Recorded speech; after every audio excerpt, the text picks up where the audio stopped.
Hi folks, the Filipina P here, and today we're back in Baez. Remember the elderly couple from the fishing village whose house was ravaged by the typhoon, leaving them with nothing but a corner and a tarp to sleep in? Today we've got good news because we're rebuilding their house.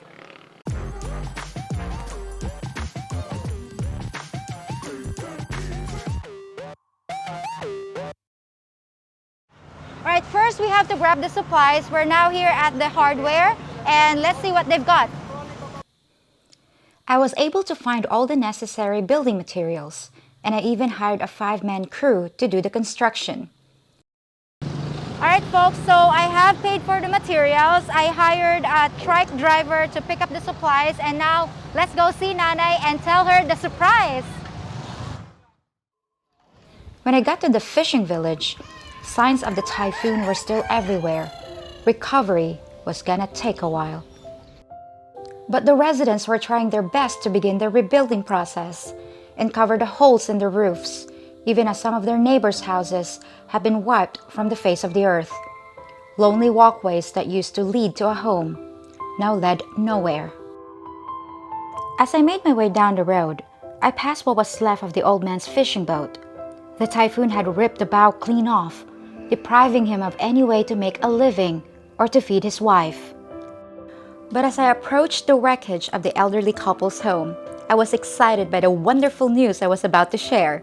This is probably the last thing they were expecting to hear. Alright folks, I made it here at Nanay Catalina's and Tatay Cirilino's house. Hello Nanay, Tatay, kumusta? Maayo ras. Maayo ra? Salamat ra. Maayo ra jud. Maayo ra ang panglawas? Maayo ang panglawas. Alright, they are fine. So, it has been raining a lot lately in Dumaguete City, and I was very worried about Nanay and Tatay's situation because the last time I was here, there's only a tarp over their head. So, did you guys, did you get wet during the rainy days, Nanay, Tatay? Nangabasa mo ito, Nay? Basa. Nabasa, mo to? nabasa. Nabasa mi. Pati ang mga butang. Mga butang na mo si kakilid nabasa. I see. Alright, so they got wet during their rainy days and also their belongings. And I can see that you've got corrugated tin, Nay? Asa ni gikan? Hinulma na mo di sa pikas dito sa kan. Parinte. Parinte na. Okay. Alright, so their neighbors lent this corrugated tin because they saw the situation that Nanay and Tatay were not able to sleep during the rainy days. So that's good, Nanay and Tatay, nga naamoy neighbors nga mo tabang pud, no? Oo. Alright, so Nanay and Tatay, we got good news. Natay, good news. I have good news for you. Nakoy good news. So, with your permission, we would like to rebuild your house. Atong ayuhon inyong balay. Pagkara na. Salamat kayo. Salamat. Salamat kayo. Salamat. Salamat kayo. Oh, ato nang kuano, ato ni ayuhon. Oo, salamat. Yes, are you excited? Yes. Excited ka? Excited. Ikaw tayo nalipay ra ka tay. Simple. Happy na Dahil ka. sa mga nahitabo, nga napad yun na looy mo. You're welcome, Tatay. Tatay said that even though there's a lot of bad things, there's still someone out there that is willing to help them. And that is my honor, Tatay, to help you both get back on your feet. Because I can see the situation. I cannot fathom, it's just that it was really hard for me to think that you guys are in this kind of situation. If I can help, then I'll be more than happy to. So, I'm excited for your house. Na-excited ko ninyo para sa inyo ang house, Tatay. So, I hired a crew to fix the house. Nanay, Tatay, you don't have to lift a finger if you don't well, if you want to help to fix the house, that's also fine. So, Tatay, nag-hire taog ka ng mga panday para mag-ayo diri sa kuan. Oo. Kung ganahan mo tabang rapod. Tabang. Tabang. So, you wanna help, Nanay, to, put the kuan, nails? Oh, Nanay. Magkuhan po mi. Tabang jumi ana. Tabang. Okay, so Nanay's excited to help. Nanay, Tatay, I know that there might be some other expenses. So while we're waiting for the house to be built, I have something for you to, to use. It's for you and Tatay, inyuhan ni Tatay para na amoy magamit while naghuwat ta sa inyuhang balay nga magman, okay? Salamat. Salamat. You're welcome, Nanay. You're welcome. Salamat. Because I know that food can be a problem because also Tatay will do something about your boat so that you can go back fishing. Okay? So, after the house, we'll do something about your boat. Ato nang pangitaan paagi tata imuhang sakayan nga. Basig maayo na to. Kuan, para makabalik kag panagat. Salamat, salamat, salamat. Ay, wala man dito lain daang mga pangaboy dagat naman gyud. Dagat, yeah. Okay, so tatay can't wait to go back fishing. So, Nani told me earlier that you guys go fishing together. Kamu di ay ni Nani, kamu di ay ni Nanay tay mag ato sa dagat. Mga tanim to seaweed ba tong gusto man to sa kuan. Oo. Kami Is that your bonding moment, tatay? Magbanding mo ni Nanay mag ato dagat. Inyo hanang way of bonding. Magbalon mi. Magbalon.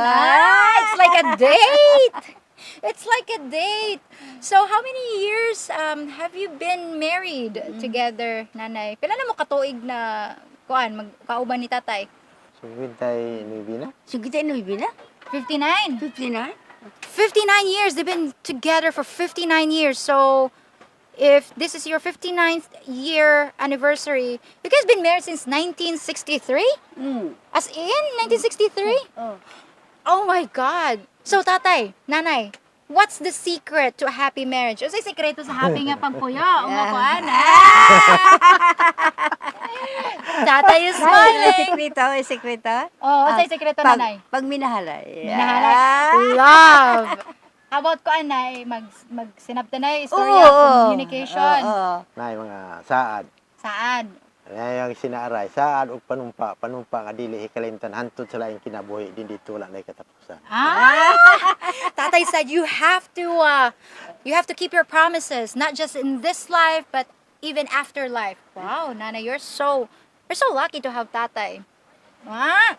So, anyway, folks, I'll give you an update after 3 days. I'll be back and we'll see the progress of the house. So, mabalik ko diri, nanay, mga tulok adlaw.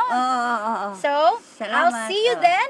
Are you excited? Excited na tatay nga magkuhan? Alright, we'll see you in 3 days. Matindog na ang balay. Ito pa, hapit na may makapuyo og dili na may katuluan. Alright. Malipayon na mi. Yes, they're happy. So, see you guys in 3 days and we're very excited.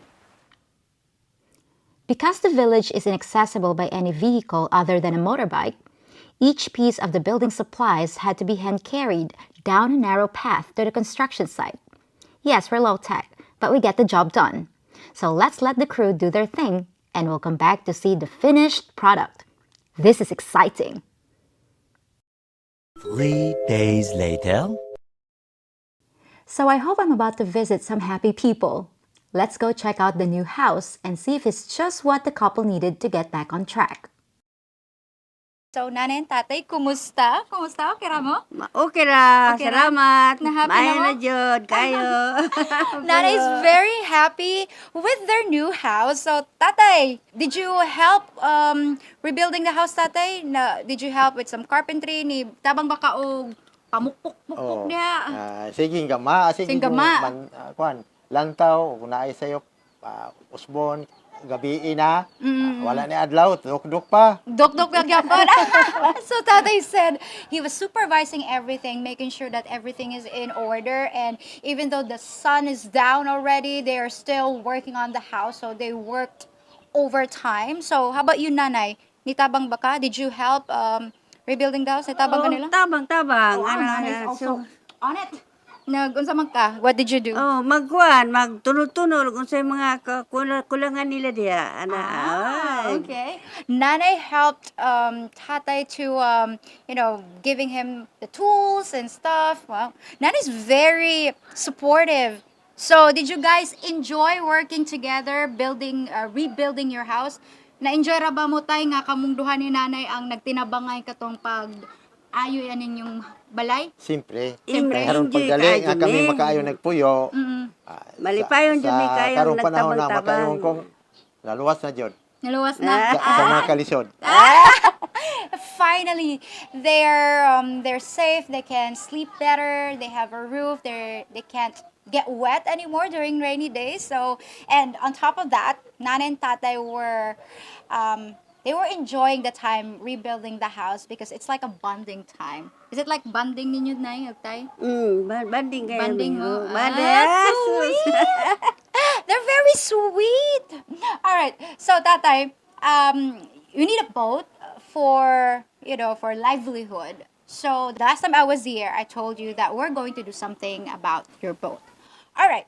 So, I've got good news today. Nakoy, another good news, nanay. Excited na mo? Ready na? Ready. Ready na, Ready? ready na. Game ka na ba? Game ka na ba? Oh, it's becoming a game show here. No. Kidding aside, from the Filipina P channel, Nanay and Tatay, I've got something for you for a new boat. Here's some money, Tatay, for a new boat so that you can go back fishing in the ocean. Salamat. Salamat. Salamat kay sa naguba na akong Kayo. salakyan karon makasakay na akong pagbalik ko ayo maayo. All right, so Tatay's very happy that he's going to have a new boat. And also, Tatay, if you're not working, you should take Nanay out on a romantic fishing escapade. Kuan ba, mag-date-date mo ni Nanay ba? Magsakayan mo. Okay na? Malipayan mi kayo. Kami duha.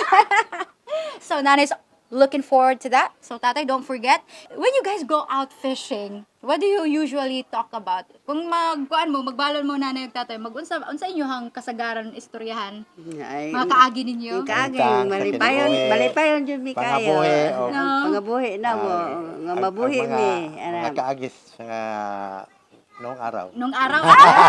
Okay. So I just asked Nanay what do they usually talk about when they're out fishing, and she said they're talking about their past and then the sweet memories all these years. They're still in love with each other. In love pa ka kang tatay, Nay? In love kayo. Agoy!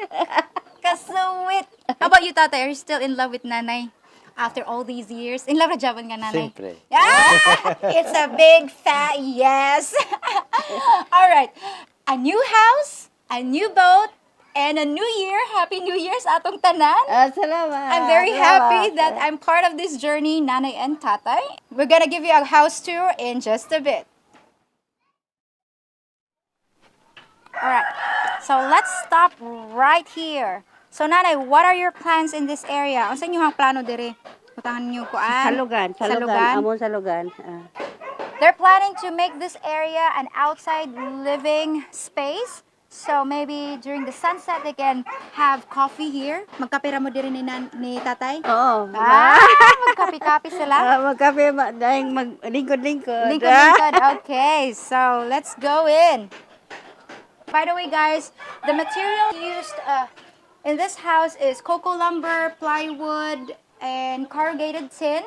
And the size of the house is 10 by 12, enough for Nanay and Tatay. Alright, so let's go in, Nanay. So, why don't we have a door? Ganun wala tayo kuan. Sorry. Wala marin. Ako lang marin. Okay. So, inyong gamiton, cortina. Pipira cortina. Cortina. Okay. Is it safe, Nanay? Safe raman, wala may magkuan diri pod. Wala. Alright, so Nanay said they're just gonna use a curtain. Usually, houses here don't really need a door because everyone's their relative, their friends. It's pretty safe, so they're just gonna put a curtain. So, let's go inside. Alright. So, Nanay, tell us. This is your storage area. This is their food stuff. And what happened to your cabinet, Nanay? Nasaan siya, Nanay? Naguba sa bagyo. Dito na sa dagat. Dagat? Okay. So, the cabinet was damaged by the typhoon. So, there's no mirror, there's no glass anymore. But you're still using this, Nanay. Magamit ra Japon. Magamit na niya. Basta kung ano na siya. Okay. So, this is where you put your clothing in yung sanina. Okay. Alright. So, next stop is their bedroom. This is Nanay's, Nanay and Tatay's bed. So, do you guys have any cushion na amoy banig, Nanay, na amoy kutson? Katong hinatag. Ah. Katong hinatag sa akong iyang apo. Yeah, apo. Okay, so I just asked Nanay if they have some sort of cushion, and she said yes, they have, and she's currently drying it up because it got wet. So, ibutang to ninyo dire kung matulog na mo. So, it's comfortable na, Nanay. It's comfortable that you got a roof, Ang not a kapan, tarp. walay suga. Alright. So Nanay said it's comfortable sleeping at night, better than a tarp. But the thing is, they don't have electricity. But what do you guys use? Ano sa yung gamiton ay kung wala mo kuryente? Walang lampara. Kandila. Kandila katong na magamay mig suga ba nga kan butang nga gas. Gas? Okay. So Nanay and Tatay are still using the lamp with kerosene in it. I used to have that when I was a kid, when I'm visiting my grandma. Yeah. So, they also use candles at night. Okay na, Nanay. Dili na mo mabasa. No more rain. Wala pa na, kayo me. No more rain. No more rain. So, that's great. So, Wala na ulan. Wala na ulan. Hindi na mabasa. Okay. No more rain. They don't get wet. Salamat no more kayo. No more dili na mabasa. Kayo. Okay, so let's go out. Proceed this way. Alright, folks, so if you can see behind us, this is Nanay and Tatay's old house. She said that they're still using it as a kitchen. So, Nanay, is this your outside kitchen? Is this where you cook your dried fish? Diri ka magkuan og buwad? Diri ka maglutog buwad? Diri ka magbuwad, prito og buwad. So, they're still using that one as a part of the house. They can still cook in there. Storage, and that's the house. I'm happy for you, Nanay. Let's go inside and we'll have some lunch. So there we are, folks. From a destroyed shelter to something they can actually live in. A house rebuilt and a life restored. It was finally time to say goodbye to Nanay and Tatay. And as I exchanged farewells, I suddenly felt light as a feather, as if a great wrong had been set right. I wish them all the joy in the world as I imagined them together in their little boat, reliving memories and rejoicing in their life together.